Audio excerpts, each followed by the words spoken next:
I think if it was a Monkey King carry, it for sure against Bloodseeker will do pretty well. You know, you put the Wukongs down when you're ruptured, you stand your ground, you take the fight, you buy Scar. Like, it's pretty good. But into a Sand Skyroth, like this combination is very potent against heroes that can't, you know, rebuttal that damage, right? Like we saw earlier, like Juggernaut in the previous game did pretty well. You got the spin, you've got Healing Ward. So you kind of need some cleaner, cheaper sustain. So I think that's why they maybe look towards the Wraith King, because in lane you have the lifesteal, but also into the game 2 lives. But yeah, I think they're just a bit scared that Monkey King would have just been bullied out super easily. He never would have been able to get the Jingus off. So yeah, very much like a reaction. But again, I'm enjoying Entity's lineup a little bit more here. It's just nice poke prod, some early BKBs picked up, and just run at Brame, and we get to see another Sky game, and hopefully he pops off as well as he did last game, because it was fun to see Skyroth Mage kind of come back into the pro scene for if it was only one game, but still. Yeah, we'll see if Katsumi can pull it off again. And yeah, worth noting as well, definitely some. 11 should be fine here. They've got the blood right down, but he'll be okay. But of course, they have got 2 master tier heroes. You know, there's the safe lane of Entity, the Bloodseeker and the Bane, Crystallis and Fishman. You know, that on paper, that's got to be something to be fearful of. You know, that's a strong lane. You know, if you're queued up in a pub and you see 2 master tier players laning together, you know they're going to be doing very well with one another. I don't. There's no stats on this, but Fishman and Crystallis also, I think, probably have the most duo queue games. Oh yeah.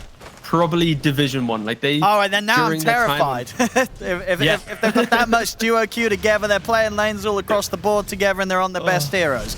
That sounds like a pretty potent combo.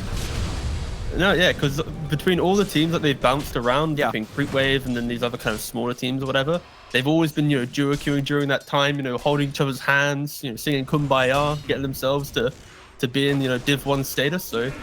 Yeah, these level 30s that they're sharing, it's been a joint effort. They've probably played this very lane before. Probably multiple times, yeah. Yeah. So we'll see how well it does down here. I mean, the matchup that they're playing into, this Monkey King Death Prophet, is this going to cause issues for a Bloodseeker? It's pretty annoying. Yep. I think any lane that has, you know, stun and poke and prod will make Bloodseeker a bit upset, and also top the fact that pretty low. But yeah, Bloodseeker doesn't like playing lanes where he can't just, you know, sit and sustain up. And if he wants to chase down the off lane, you know, DP has that Siphon, also going to be able to be pretty healthy. That's the first blood. Yep. And yeah, I'm not going to say I was surprised it came out in that bottom lane. I mean, what am I telling you? 2 master tier players on their heroes. That's true. You got to watch out. 60 hero levels in that bot lane. Plus. But yeah, I think at least we got to see there from Entity that they do have kill threat on the Monkey King, right? So nice to see them exploit that a little bit. I'll see here mid, Thug. He's trying to chase down Stormer, but we're going to have the backup coming in from Katsumi. Thug trying to get him with one final blast in with the right click. It's enough. Thug will get the kill. Will he get out though? I don't think so. You should see him go down. So Katsumi's going to be pretty happy with that one. A little bit of solo kill and XP for him. Some tips being exchanged as well. But yeah, the thing with Lina Pugna is when Lina used to just do like LSA and the Dragon Slave for pushing out the lanes. Of course, Pugna had high value, right? You got the value point in the ward. You can't really let her farm. But nowadays, like Stormer, for example, he doesn't even like level LSA that early on. He'll be like, you know, 303 or something. He'll skip his ultimate as well. He's just playing on spamming his Q, getting the stacks up on his Fiery Souls, and then playing from there. So I think the dynamic of Pugna Lina has shifted because Lina uses less mana in the lane at least.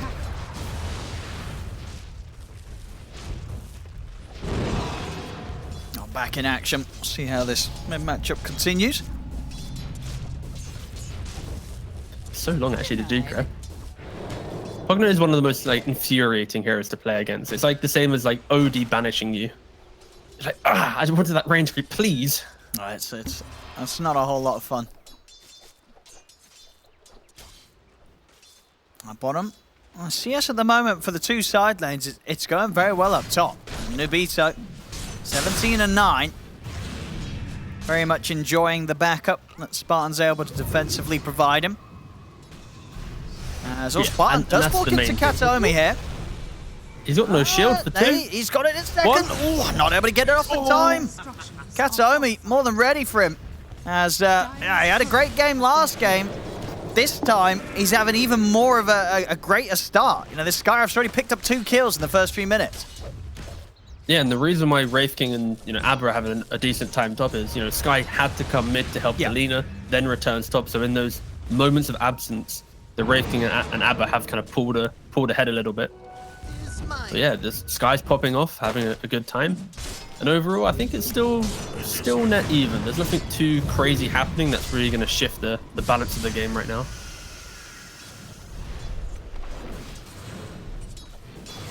Kataomi returning to top with his presence should open things back up for Toby to catch up.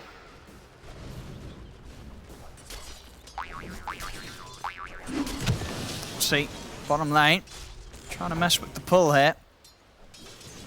And they have to be careful. I mean, Desire can get turned upon if they want to go for any sort of play around the Blood Bright. Now, mid CS, trying to see Lina take over a little bit. Top lane, starting some action onto Nobito. I see it. At the same time, back in the jungle, they will have the opportunity to set up onto Desire. Stormers swung over as well to get involved and get the kill. Desire gets taken down. And he just threw down a ward as he died, so I expect him to be clicking his inventory, and Desire's ward he just insta-placed most likely will be getting dewarded in the Radiant jungle as well. Some nice early moves from Entity. Slowly taking the lead with the kills, but again, net worth bang on even. Yeah, the farm's still very good for the cause of Brame. Fishman most likely going to be TPing mid to refill this bottle. Bloodseeker, one of the carries that can just sit by himself bottom. And Desire's going to go. Boundless down onto the 2, and then Fishman, he's got the Nightmare. Comes in just in time to be able to save Stormer. Dire are scanning. Now, he was very, very ready for that move from Desire. And it's just coming over before it was even made. Yeah, good old 6 minutes. Everyone has to, have a little fight mid lane. Secure the first rune. Oh, Stormer nearly stepping too close again. Desire was eyeing up his chances there. Bottom lane, Crystallis in trouble. Gonna try with the Dukes, it's gonna work. The Crypt Swarm will miss. As Crystallis is able to dodge it. Taomi's coming with the TP, they'll Blood Rage him up. Ancient Seal and the Blood Bright's down. He's out of to the side of the Blood Bright. Kataomi's got a few more spells to throw out. He's also got Fishman coming in from the side. So 11 will be taken down. Kataomi now on a killing spree here as the Sky. Yeah, nice little juking and jiving from Bloodseeker there. But the repercussions, it's Fug with the illusion tanking up a little bit mid tower. Slowly barreling down this lane. The amount of vision mid as well. I think there's been at least 4 wards have been placed mid. One's got dewarded, one expired, and now Dire also has 2 deep wards at the small camp and behind the tier 1 tower. Like, they really want to make sure Pugna has a good game middle. Whew. They're going to see if they can try and catch Toby top. So if he's going to get any backup coming in. There's no Sandstorm, no Power Strike. Looks to be no escape. It's Brame. They'll make the move, take him down, and get the push going top. Radiant's top tower is under attack.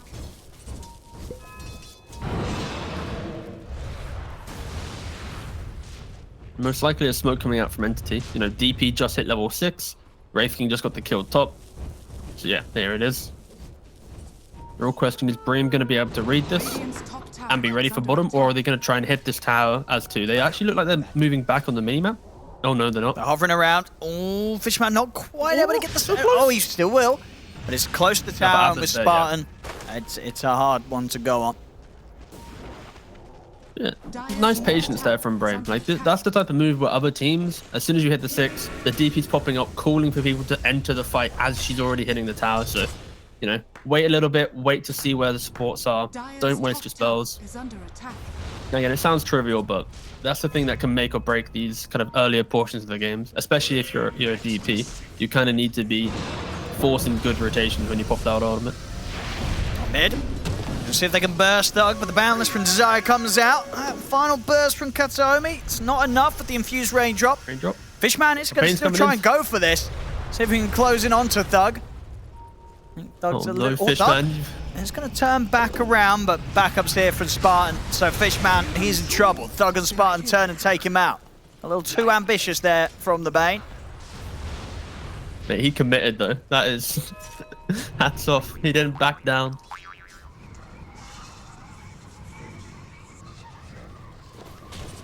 And these side lanes farm still relatively even. The biggest difference being between the two carries. Nobito just getting that much more out of the lane than Chrysalis has been able to so far down bottom.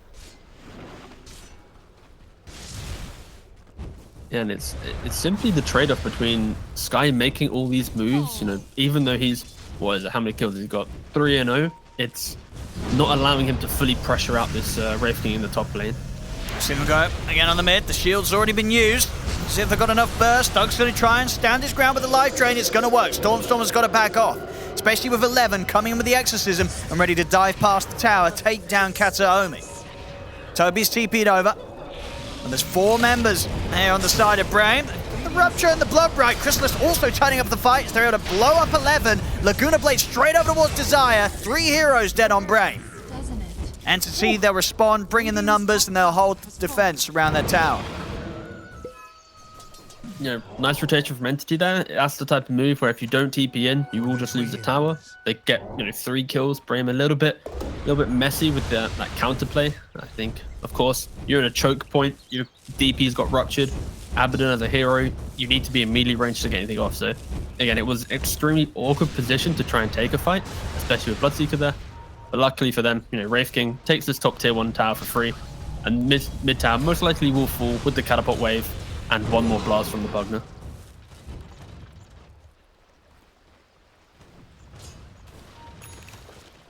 See them come together again once around mid. Entity. Don't want to let that last bit of damage come in too easily. Trying to hold off. It's meaning that Nobito continues to get a lot of space top. Armlet done. Straight for the classic Blink Deso next on Wraith King. Dire are scanning. Radiant's top tower. See if Brame can get a catch in. Nobito wants to see if he can surprise them from the high ground. Already found that set up onto Fishman. Go straight for the Bane. It's an easy kill with Thug backing this up. Ooh, another little tip from Skylark, aka 11. Hope it's in honesty. It's a weird one they're going for the Lina, but alas. Tip as you like. Should be okay here. I mean, Toby will have to be careful. Nobito's got backup inbound. They'll be able to take these Ancients for themselves here, Brame. No sort of fight that Entity can go for. They did smoke up, but still not too easy for them to take fights head on. Unless they can pick apart Brame. They get the Fiend's Grip. Go straight away, but the Aphotic Shield's there to remove it. Over to the side, Desire will lock down with the Wukong's command, but they can stand their ground, and with the Epicenter, Toby's got the damage. On the side, Nobito leads in over towards Kataomi with the Ray Fire Blast. And will attempt to run at that. They've got the speed to break away. Not the same to be said for Fishman, though. Turn towards him, take him down instead. No, so far so good. You know, the Abaddon kind of coming into full effect here. When Bloodseeker's not in the area to kind of zone with the blood rates, he's able to always, you know, prevent the nightmares, the grips with the Aphotic Shield. You know, Skyroth combinations kind of broken from him as well. But there is a lot of emphasis on Spartan being in the place at the right time to be able to prevent this engagement. If entities start playing a little bit quicker, smoking up and going on the full aggressive, then maybe, you know, Brame might struggle. But so far, Abaddon having a pretty nice old time. See, bottom lane Stormstormer. He's trying his best to defend the tower, buying time for the rest of Entity to come over for the defense, and it's working. Brame, they respect this. They will back away. They don't want to try and push for the tier 1 anymore. Oh, and I love to see the Stormstorm in his quick buy. The last time he played Lina, he went bots, Shadowblade BKB, and they were under a lot of earlier fight. and he just wasn't really able to convert the Shadow Blade into pickoffs or kills. And this time, it's the BKB first. And I think that's what I remember on like the panel in the casters that everyone was mentioning. It's like the idea that, you know, Lina, it's before BKB, be the front line, be the fight, then you can become whatever type of hero you want to be. So I like the fact that he's also shifted from his previous itemization and gone for more of like the meta, the standard. See Spartan checking out the situation in the triangle. They've got the Nightmare. Catch him after the borrowed time. Nobito's going to charge in and start to push back on Stormer. Selena has to keep their distance, jump back in from Toby. Nice. Two-man Burrow Strike, quick burst, they blow up Spartan with borrowed time already used. Crystalis is ready to turn over towards Thug. The immediate silence comes out from Kataomi. Thug's gone. Fishman, he's got the lockdown onto Nobito to the side. They bring down the Wraith King once. Desire, he'll TP. Actually, he'll cancel the TP, decides to stick around. It's an immediate blink out to safety from the Wraith King will save him. But Desire, with his choice to stick around, does allow him to chase and kill Kataomi. Radiant's bottom tower is under attack. A little bit of a weird move again. It's from Brame. The idea that they're poking their heads into the enemy triangle, and often the most, you know, fortified defended area of the map, and it's the Abaddon, the Wraith King, kind of by themselves, as two. Entity instantly bring pretty much everyone there to the fight, quickly rebuttal that, get some free kills. And I think for Brame, these are the type of moves that make their games difficult. Like if that's a move of everyone, probably could look better on paper, but again, it's a little bit of the more over-aggression that we normally see from Brame. The Entity just, again, they clearly they understand the opponent they're playing. They know that Brame doesn't always bring 5 heroes to some of these, you know, more confident plays, and they find the kills from it.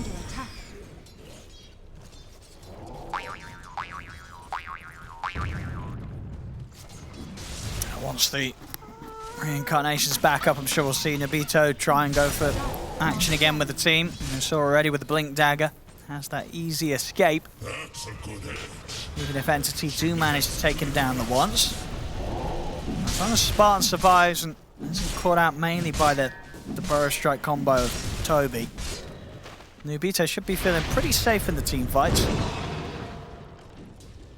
Oh, still match you in for the Shadow Blade. Oh, he went back. Raised them on doing BKB. Oh no. He got tempted after that last fight. Went kind of okay. He was like, you know what? Yeah, I'm going back for Shadow Blade. How it goes in Dota, you know. Yeah. One good play. Yeah, all right, boys. I'm tabbing in the rapier. We'll get BKB at minute 50. It's all good, boys. But my only fear, right, is the fact that he goes Shadow Blade. Yeah. Crystalis doesn't have BKB for 2,000 gold, but Brame, DP just picked up BKB. Wraith King's already got a Blink Dagger. You know, soon to be reincarnation back up in like 80 seconds. There's going to be a window where Brame can look for a 5-on-5 and feel pretty happy as long as they initiate cleanly, you know? Wraith King blinks in, finds a key kill, be it Sky, be it Bane. But no, this is going to be Brame's time to make some moves, you know, to actually group up and go. Dire's bottom tower is under attack. 1,000 gold for BKB on Bloodseeker. If they wait too long, they'll miss this timing, and then it'll be the battle of the BKBs, and that's where I favor Entity a little bit more, because they have that Bane, because they have the Rupture on Bloodseeker. Yeah. Yeah, no, absolutely. Always likely that once both teams' BKBs come to an end, that, you know, somebody's going to be low, so Bloodseeker will be able to pop around the fight, taking people down one by one. Alright, 10 seconds left in Reincarnation. There aren't any Radiant wards on the bottom side of the map, so maybe, you know, get the boys together, get a little bit of the old smoke going, and let's get a scuffle. Gonna see the Laguna thrown out straight away onto Nobito. He's not gonna go down the once, though. He's more than tanky enough to withstand that with the arm that turned on. TP did come in immediately from Brame. The whole team responded to this. Entity's out of there. Brame, yeah, they have to smoke up here. The fact that they mass TP to the bottom side of the map, they don't find a kill because Entity quickly disengages.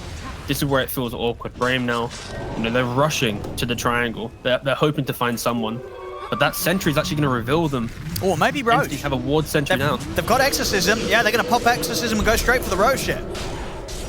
So Entity scanned going to the high ground, expecting them to invade. So will they know this? Goes green. They have to. They know it's Roshan now because they didn't invade the triangle. They saw the sentry get placed. but I think they're just giving it away. Yeah, Brame's getting away with this. They're doing it quick with the Ghost. They're going to have this. About the BKB on Bloodseeker. Nice. To the Dire. Dire's middle tower is under attack. Oh, very well done there from Alright. Brame. As you say, just sort of rectifying the situation of TPing into the bottom lane, not quite getting the kill that they wanted to. They get something big anyway at the end of the day. And they did deserve at least one Roshan in this series. You know, after the first game where a couple were, you know, swiped away from them. It's nice for them. Oh, they give it to the DP as well. Interesting. DP, honestly, not that bad of an Aegis carrier. Obviously, you know, with the Wraith King on your team. But only if she gets the Shard. I feel like DP... Okay. She needs like Shard plus... she got Plate Mail tabbed into her inventory right now. Quick buy right now. But if she plays more of a aggro style of backline jumper, you know, you pop BKB, you find the Sky or the Bane, you fear them, you kind of open up the fight, then I can see the BKB having high value. Sorry, the Aegis having high value. Because when you die and you come back alive, you still will have a fear or something to throw out. Just some small cheap stuff compared to, you know, a Pugna or someone. So, yeah. Overall, not that bad. But I need to see the DP play with the confidence of the Aegis. Don't just play on the fringe of the fight. Just get into the heart, really utilize. But that's with a Shard that she still doesn't have right now. It's now for Entity at this sort of time with the Aegis in play for Brame. What's the move from Radiant's side of things? The good old classic, push out the lanes, boys. And this is where Dota becomes pretty fun. You have, you know, Sand King skips waves, Bloodseeker skips waves. As soon as you see someone defending a tower, be it, you know, let's say bottom tier 1, this Monkey King TPing bottom, that could be an opportunity for Entity to poke their heads into the top side of the jungle. And this will be kind of the system in which they follow. Not getting picked off is... Oh! That was close. It's a close one, yeah. The Storm is out. Sorry. Oh, yeah, that was close. Yeah, sorry. That was close, yeah. Yeah, it's very close.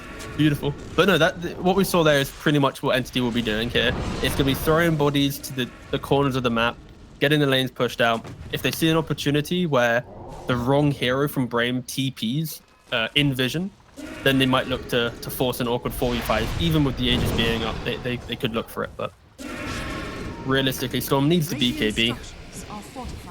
He's, I think, what was it? One component away, just needs the recipe.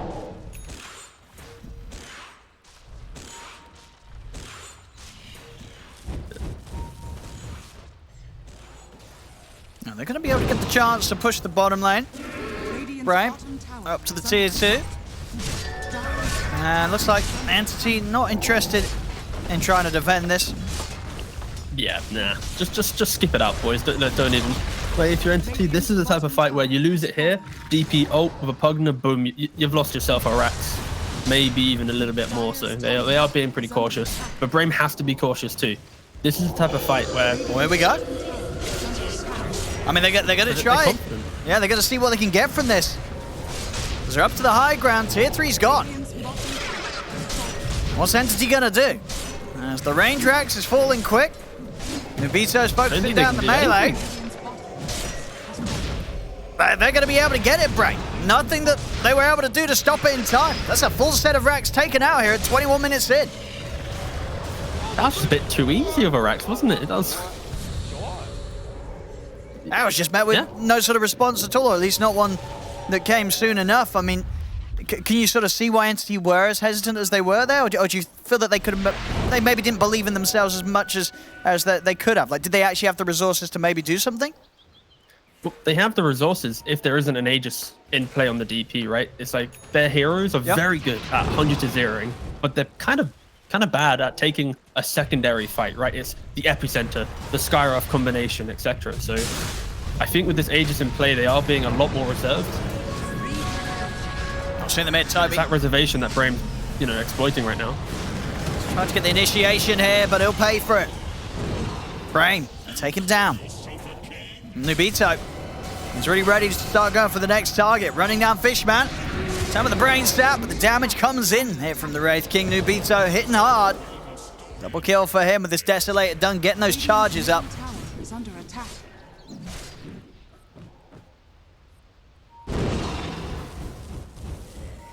That's Brame. I'm there getting a good hold of this game. The gold lead isn't massive, but of course 22 minutes in and having a set of racks taken, that is going to be feeling very, very good for Brame. A big objective to get as early as they did here.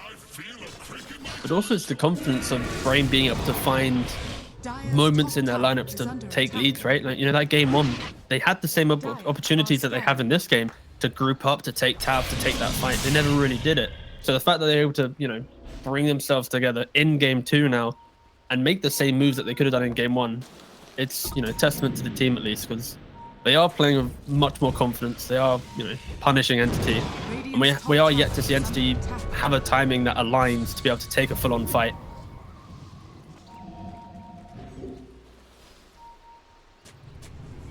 The Aegis has expired now on DP. They have a BKB on Lina.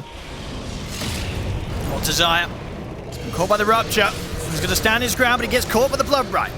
Crystalis commits him with the BKB, gets the kill. Storm also with his own BKB trying to run. 11's going to chase down Katsuomi with the Ghost. Skyraf gone, another blast brings Storm alone. Toby comes in with the counterplay, jumps forward, but the rest of his team are having to bail out of there. As Entity, they're backing away. Toby's going to get left behind. As Brame, they'll be able to get the double for 11. They just don't have any damage. Like, they're struggling super hard on Entity. You know, you start that fight, both Lina and Bloodseeker pos, you know, 1 and 2, they're double BKBing to kill support Monkey King. Meanwhile, DP, like I mentioned earlier, I want to see him play super deep into the backline. Straight in. He's doing that, yeah, straight in.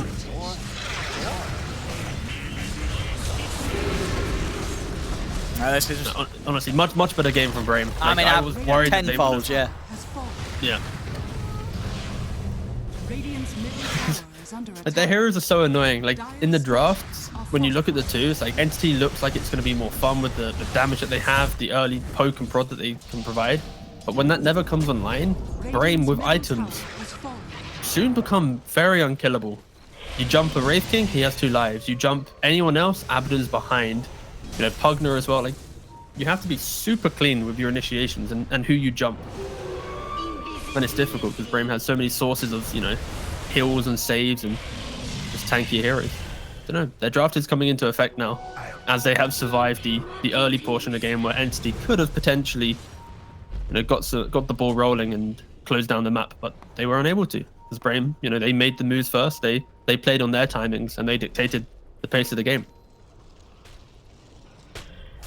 Dire's middle tower is under attack.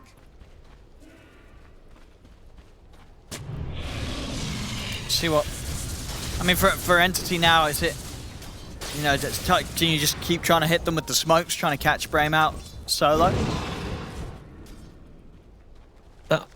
It's hard to say because doing smokes like that doesn't feel good if you're not then converting on an objective. Yeah. And these types of fights out in open are so drawn, so long. Ooh, that's close. So long-winded that after Entity is even able to win a fight, because of how much sustain Brame has, they often won't have the resources to then convert it into hitting a tower or, you know, taking Roshan. So right now for Entity, the game is keep the lanes pushed out and hope Brame overextends in a position where they can, you know, win the fight with confidence.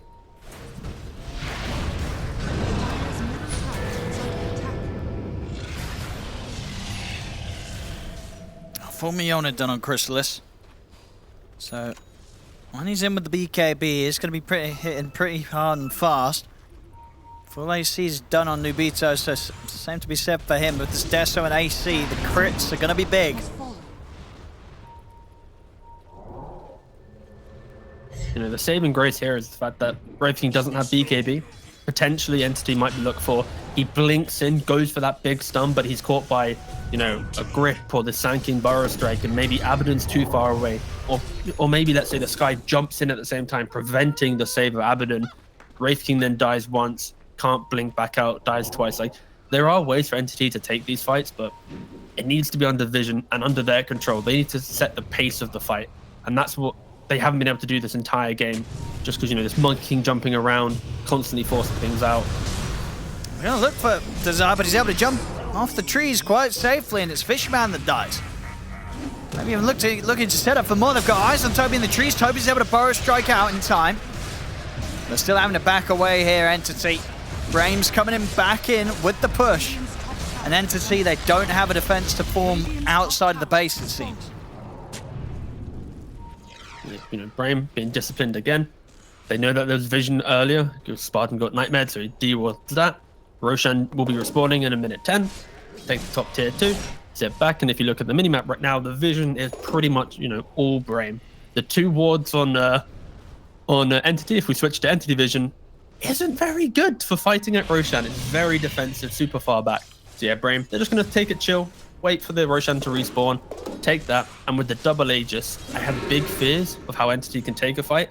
They're going to be relying on, you know, some big misplays from Brame, just because of the lack of damage they have fighting into, you know, 4 lives technically. Oh, there we go. They try for the smoke, but Brame's standing right next to them. Gonna have the jump over Nobito straight in 2 shots. Kataomi. A buyback will come out immediately from the sky. Stormstormer's gonna turn over towards the Wraith, keep trying to control them. The BKB's out from Toby and Crystalis as they're trying to run. Okay, Crystalis is gonna try and fight here. Back into 11, but 11's running away with the BKB, healed up by the miscall. Crystalis, he has enough damage though. Double kill for him on the Bloodseeker. He's cleaned it up. He's got a triple. He's gonna look for more. Desires up in the trees. Is safe. I mean, the power with the BKB and the Mjolnir. Crystalis, he's able to pop it and go to town in that team fight, taking out the 3 of them. Roshan spawns at a perfect time for Entity as they're able to take a big fight. It really helps push Crystalis back up towards that Wraith King and farm. And now into the Rosh is going to be a very, very quick one for the team. Owen, we wield too much power with the cast, you know? I'm like, all Brame has to do, play for their vision, go for the in the mid? don't get the ones jump. Reincarnation's on cooldown. Nobito's been found. Now he goes out. Desire's got to run. He's got to get out of it, Desire. But just like that, they've just lost their carry for a full minute on top of everything else. This was a game that was like beautifully in the palm of Brame, you know? Like, they were super tanky, super strong, but that fight in that mid lane, they were running into the tree line, into the, like we just highlighted, the Radiant Vision versus the Dire Vision. Like, where is it good for Brame? Where is it not so good for Brame to fight? And Brame actively choose to go into Entity territory. Wraith King blinks away from the Abaddon. Pugna gets disconnected. It was like 3 mini fights in one, not a full-on perfect team fight of 5-on-5.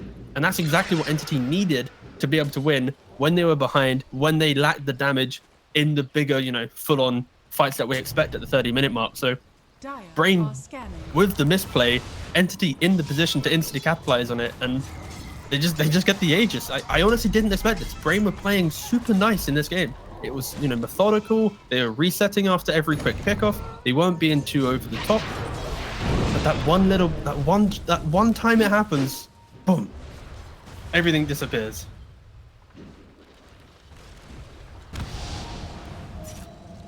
Stormer's already back on the solo hunt here. Classic mid laners, man. Like, if you're a Clinks, you're a Lina, you're a, you know, Void Spirit, whatever, you're always just kind of poking and prodding around the map, hoping to find someone.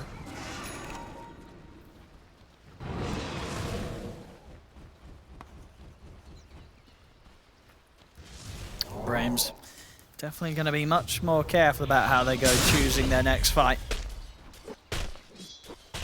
If they jump together, if they fight in unison, they have the sustain, they have the damage. And like we saw Wraith King, he nearly one-hit a Skyroth Mage, right? That's the type of entry to a fight you need with everyone together. Like, these are the items to one-hit any support, right?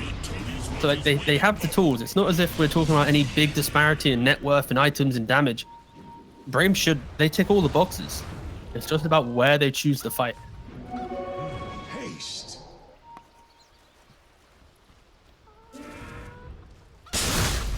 You know, Bloodseeker as well. He's got, you know, BKB Bash and Mjolnir. He's got the Shard as well. Helps him, you know, pump out a little bit more damage. 2% per right click. Obviously, you know, Ags and Bloodseeker was a little bit butchered. He's not going to be buying that anytime soon. He did actually, Crystalis, he tried it in one pub. He won the game, but then since then never bought it again. So I guess he just was like, Blood Mist's a bit so put that one to bed. It's very, very just expensive. To give some context. Blood Mist provides a AoE slow, but you lose 5% of your HP. And so does your opponent that's also within the mist. So you drain a lot of HP pretty quickly. Dire's structures are fortified.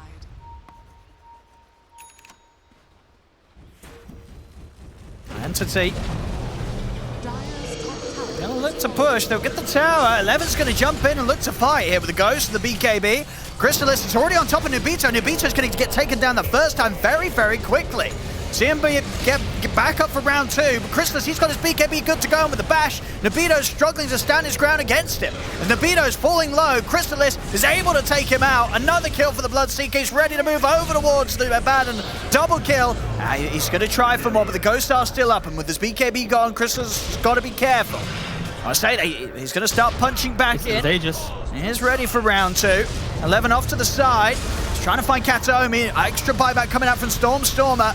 There's 11's caught in the Mystic Flare. Crystallis in on top of him. The bash into the Laguna Blade. 11 taken down. Cesaro will be able to jump out of the trees to take out Kataomi.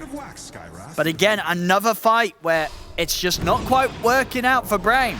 Entity coming out on top, and Crystallis just getting bigger and bigger with every single fight. Yeah, obviously it helped you had the Aegis there, but we got to see a quite enjoyable, nice little refreshing 1v1 of the carries. Not often in Dota do you get to see the perfect lock of two heroes A-clicking each other. Yeah, Bloodseeker, he came out on top. The fact that Wraith King only had 1 life, the Basher helped as well, stopping the Wraith King from really getting into it. So Bloodseeker becoming quite a big threat.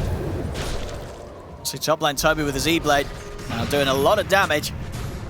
Desire's going to have the backup of Spartan. They're even thinking about bringing more in to try and kill these two, but it's not going to be the case. Toby will back off. TPs are coming in.